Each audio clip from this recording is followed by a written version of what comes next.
ચાલો મિત્રો, આજે આપણે પ્રકરણ 4 માં ટોપિક નંબર 4.10નો ઈ વિભાગ એટલે કે પ્રક્ષિપ્ત પદાર્થના કુલ ઉડ્ડયન માટેનો સમય TF એનો સંકેત છે. અહીં ટેક્સ્ટબુકની અંદર TF બરાબર 2TM કીધું છે, કારણ કે એવું સાબિત થયું છે કે પ્રક્ષિપ્ત પદાર્થ પ્રક્ષિપ્ત બિંદુએથી મહત્તમ ઊંચાઈએ પહોંચે છે ત્યાંથી તેને પાછો જમીન પર આવવા માટે સરખો જ સમય લાગે. જેટલો ઉપર જવા માટે લાગે છે તેટલો જ ઉપરથી નીચે આવવા માટે લાગે છે, તેવું ગેલિલિયોએ સાબિત કર્યું હતું. એટલે અહીંયા આમ પણ કહી શકાય કે કુલ ઉડ્ડયનનો સમય TF = 2TM મહત્તમ ઊંચાઈએ પહોંચવા માટેના લાગતા સમયનું સૂત્ર એમ સાબિત કરો એમ પણ પૂછાય છે અથવા તો મેળવો. તો આ પ્રશ્ન છે અને એના જવાબમાં આપણે અગાઉ 4.10 થિયરી શરૂ કરી ત્યારે આપણે પ્રક્ષિપ્ત પદાર્થનું કુલ ઉડ્ડયન પૂરું થવા તે પાછો જમીન પર અથડાતા તેનો ઉર્ધ્વ દિશામાંનો વેગનો ઘટક જે આપણે મેળવો હતો એ શૂન્ય થઈ જાય. એટલે પ્રક્ષિપ્ત પદાર્થ પ્રક્ષિપ્ત બિંદુએથી મહત્તમ ઊંચાઈ સુધી પહોંચી જાય અને પછી ત્યાંથી પાછો જમીન ઉપર પાછો આવે તો એનું કુલ ઉડ્ડયન પૂરું થયું કહેવાય.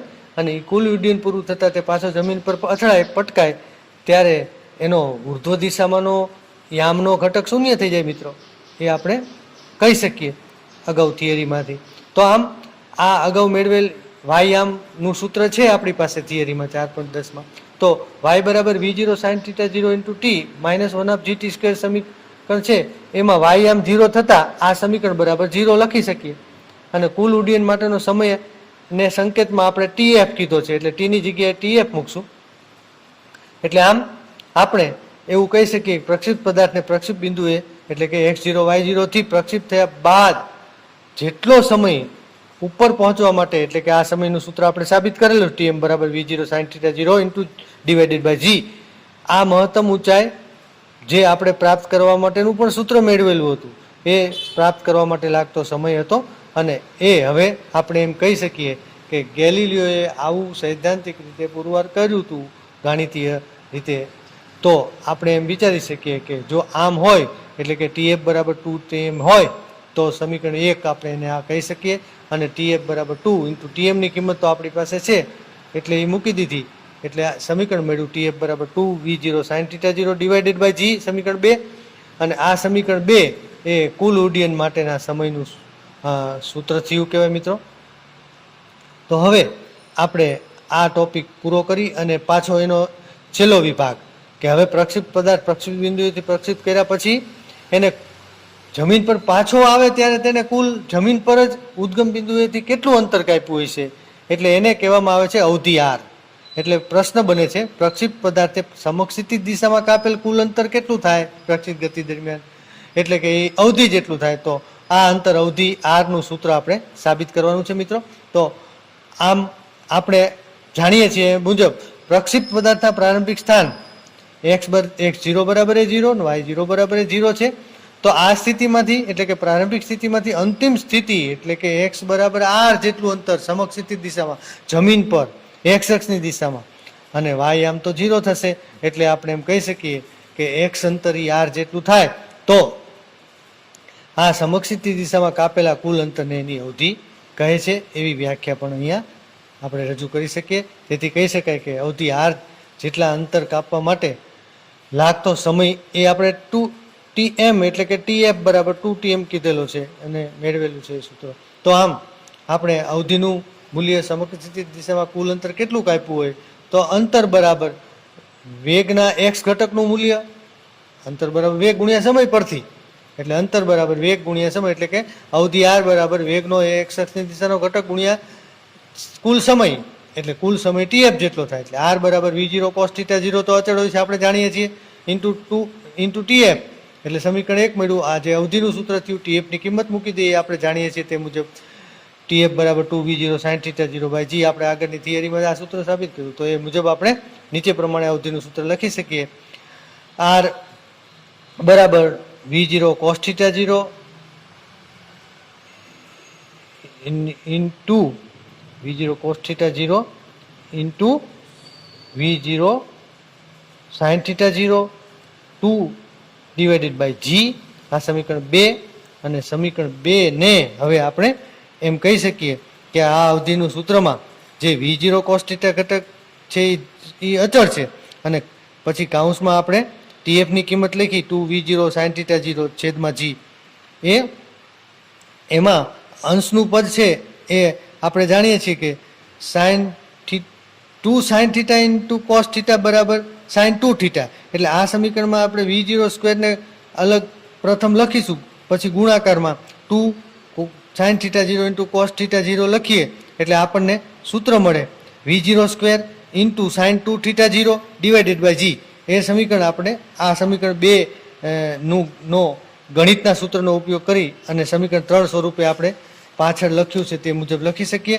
એટલે આપણને અવધિનું સૂત્ર મળે મિત્રો, અને એ અવધિનું સૂત્ર આપણે સમજી શકીએ છીએ તે મુજબ ત્રિકોણમિતિના સૂત્ર 2 sin θ0 ઇન્ટુ cos θ0 નો ઉપયોગ કરી અને આપણે તેની જગ્યાએ sin 2θ0 લખેલું છે. એટલે અવધિ R બરાબર V0 square into sin 2θ0 divided by G સમીકરણ 3 મળે આપણને મિત્રો. હવે આ સમીકરણ 3 પરથી કહી શકાય કે જો ખાસ કિસ્સા તરીકે તમારે મહત્તમ અવધિ જોતી હોય, સમક્ષિતિજ દિશામાં પ્રક્ષિપ્ત પદાર્થ વધુ અંતર કાપે તેવું જો તમારે સાબિત કરવું હોય સૂત્ર, તો તમે આપ જાણો છો કે θ0 ની કિંમત કેટલી હોવી જોઈએ. જો θ0 ની કિંમત આ સમીકરણ 3માં 45 અંશની મૂકવામાં આવે, કેટલી 45 અંશની, તો V0 સ્ક્વેર sin 2 ઇન્ટુ 45, તો 2 ઇન્ટુ 45 એટલે 90 થઈ જશે. એટલે sin 90 ની કિંમત 1 થાય. એટલે સમીકરણ 2માં અવધિનું મૂલ્ય આપણને સમીકરણ 3માં અવધિનું મૂલ્ય આપણને સમીકરણ 4 સ્વરૂપે મળે. એને મહત્તમ અવધિ કહે છે. R max બરાબર V0 સ્ક્વેર બાય G. એટલે આમ જો પ્રક્ષિપ્ત પદાર્થ મહત્તમ સમક્ષિતિજ અંતર કાપતો હોય તો એ આટલું સમીકરણ 4 જેટલું આપણે સૂત્ર દ્વારા સાબિત કરી શકીએ મિત્રો. અને આમ આ રીતે આપણે એવું વિચારી શકીએ સમીકરણ 3નો ઉપયોગ કરી કે અવધિ R નું મૂલ્ય એ V0 અને θ0 બે ઉપર આધાર રાખે છે. V0 અને θ0 બે ઉપર આધાર રાખે છે, પણ મહત્તમ અવધિ છે ને એનું મૂલ્ય માત્ર પ્રારંભિક વેગ ઉપર જ આધાર રાખે છે. તો આમ આ ખાસ કિસ્સા તરીકે આપણે વિચારી શકીએ કે જો θ0 બરાબર π/2 હોય ત્યારે V0 બાય G મળે, અને ત્યારે કુલ ઉડ્ડયન માટેના સમયનું સૂત્ર પણ આપણે લખી શકીએ. TMની જગ્યાએ 2 ઇન્ટુ V0 ઇન્ટુ sin 90 એટલે 1 થઈ જાય, એટલે 2V0 ના છેદમાં G મળે. એટલે મહત્તમ ઉડ્ડયન કુલ અવધિ R જેટલું અંતર કાપવા માટેનો સમય તે 2V0 બાય G મળે. એ આપણે θ0 ની કિંમત π/2 મૂકીને સૂત્ર પરથી જોઈ શકીએ છીએ મિત્રો. હવે આપણે આ સંપૂર્ણ થિયરી એટલે કે 4.10ના ટોપિકની પ્રક્ષિપ્ત પ્રોજેક્ટાઇલ મોશન અથવા તો પ્રક્ષિપ્ત પદાર્થની ગતિ, પ્રક્ષિપ્ત ગતિ સંપૂર્ણ સમજી લીધી છે. હવે એના આધારે આપણે એક ઉદાહરણ ચેક કરીએ કે ઉદાહરણ 4.7 અને ઉદાહરણ 4.7ની રકમ આપણે ટેક્સ્ટ બુકમાંથી સમજી લઈએ. સમજ્યા પછી આપણને રકમમાં એમ કીધું છે કે દ્વિપારિમાણિક પ્રક્ષિપ્ત ગતિ છે અને બે સ્વતંત્ર ઘટકોમાં એનું નિરૂપણ થઈ શકે છે. આવું ગેલિલિયોએ સાબિત કર્યું હતું. તો 45 અંશના ખૂણા સાથે સમાન ખૂણો ધરાવતા બે જુદા જુદા ખૂણાઓ અનુક્રમે આપણે કેવા વિચારવાના છે કે એક 45 માઇનસ આલ્ફા અને બીજો 45 પ્લસ આલ્ફા. આવા 45 અંશના ખૂણા સાથેના બે ખૂણે જો પ્રક્ષિપ્ત પદાર્થને પ્રક્ષિપ્ત કરવામાં આવે તો અવધિના મૂલ્યો કેટલા મળે છે સાબિત કરવાનું છે આપણે. તો અહીંયા ધારી લઈએ કે અહીંયા કે 45 અંશના ખૂણા સાથે એક આલ્ફા ખૂણો એવો છે કે જે બે બાજુ સમાન રીતે એક બાજુ વધે ને એક બાજુ ઘટે.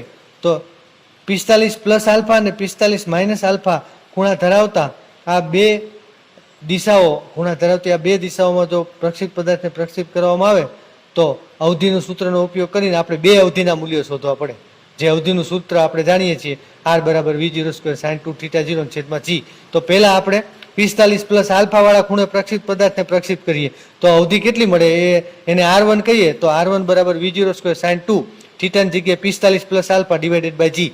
એટલે સાદું રૂપ આપતા V0 સ્ક્વેર એમનેમ sin 2 ને અંદર લઈ જઈએ એટલે 45 એટલે 90 થઈ જાય, પ્લસ 2 આલ્ફા થઈ જાય અને છેદમાં G એમનેમ. તો બરાબર સાદું રૂપ આપીએ V0 square into sin 90 plus theta is equal to cos theta જેવું સૂત્ર આપણે ગણિતમાં જાણીએ છીએ. તો આ સૂત્ર બની જાય cos 2 alpha divided by G. અને બીજું સૂત્ર મળે આપણને R2નું, એમાં 45 માઇનસ આલ્ફા મૂકીએ એટલે 45 માઇનસ આલ્ફા 2 ને અંદર લઈ જઈએ તો 90 માઇનસ 2 આલ્ફા થાય. અને વળી પાછું આપણે એમ કહી શકીએ સાદું રૂપ આપીને V0² એમને સાઇન 90 માઇનસ થીટા, એટલે પહેલા ચરણમાં બધી ભૌતિક બધા વિધેયો ધન હોય એટલે સાઇન 90 માઇનસ 2 આલ્ફા એટલે પાછું cos 2 alpha divided by g, એટલે આમાં આપણને R1 અને R2 ના બંને મૂલ્યો સમાન મળે આ ગણિતીય રીતે. તો કહી શકાય કે 45 અંશના ખૂણા સાથે સમાન તફાવત ધરાવતા બે ખૂણે જો પ્રક્ષિપ્ત પદાર્થને પ્રક્ષિપ્ત કરવામાં આવે તો તેની અવધિ સમાન મળે છે. મિત્રો, આવું આ ઉદાહરણ સાબિત કરે છે, જે ક્લાસ વર્કની નોટમાં ઉતારી ઓકે લેશો. અને હવે પછીના તાસમાં આપણે મળીએ. બાય.